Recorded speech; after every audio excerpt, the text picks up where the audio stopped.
অন্যান্য শিক্ষা প্রতিষ্ঠানের পাশাপাশি সরস্বতী পূজায় আনন্দ উৎসবে মেতে উঠল গঙ্গারামপুর উচ্চ বিদ্যালয় ও চিত্তরঞ্জন ইংলিশ মিডিয়াম স্কুলের পড়ুয়ারা। শুক্রবার সকাল থেকে দুই বিদ্যালয় চত্বরে ছিল উৎসবের প্রস্তুতি। ছাত্রছাত্রীরা নতুন পোশাকে সেজে ফুল ও মালা হাতে মা সরস্বতীর বন্দনায় অংশ নেয়। যথাযথ নিয়ম মেনে পুজো ও অঞ্জলি প্রদান করা হয়। অঞ্জলির শেষে দুপুর প্রায় 2টা নাগাদ বিদ্যালয়ের প্রাঙ্গণে উপচে পড়ে ভিড়। পড়ুয়াদের সঙ্গে সঙ্গে অভিভাবক ও প্রাক্তন ছাত্রছাত্রীরাও পুজো দেখতে আসেন। বিদ্যালয় প্রাঙ্গণ সাজানো হয় আলোকসজ্জায়, রঙিন কাপড় ও বিভিন্ন থিম ভিত্তিক শিল্পকর্মে। পুজো উপলক্ষে পড়ুয়াদের মধ্যে ছিল আলাদা উৎসাহ ও উদ্দীপনা।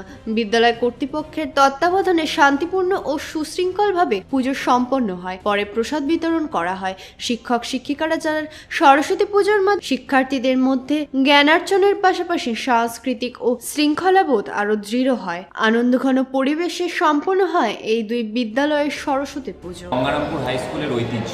আজকে সরস্বতী পুজোটা শুধুমাত্র গঙ্গারামপুর স্কুলের শিক্ষক, ছাত্র এবং অভিভাবক নয়, বাকি সমগ্র স্টুডেন্ট থেকে শুরু করে সমগ্র গঙ্গারামপুরবাসীর কাছে এটা একটা আনন্দ উৎসবের দিন।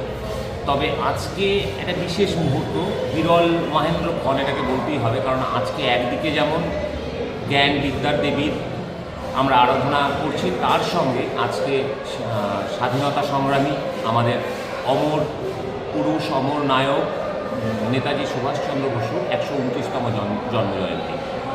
এই মহেন্দ্রক্ষণে বিদ্যালয় চত্বর সত্যি উৎসবমুখর, আনন্দময় আরও বেশি হয়ে উঠেছে।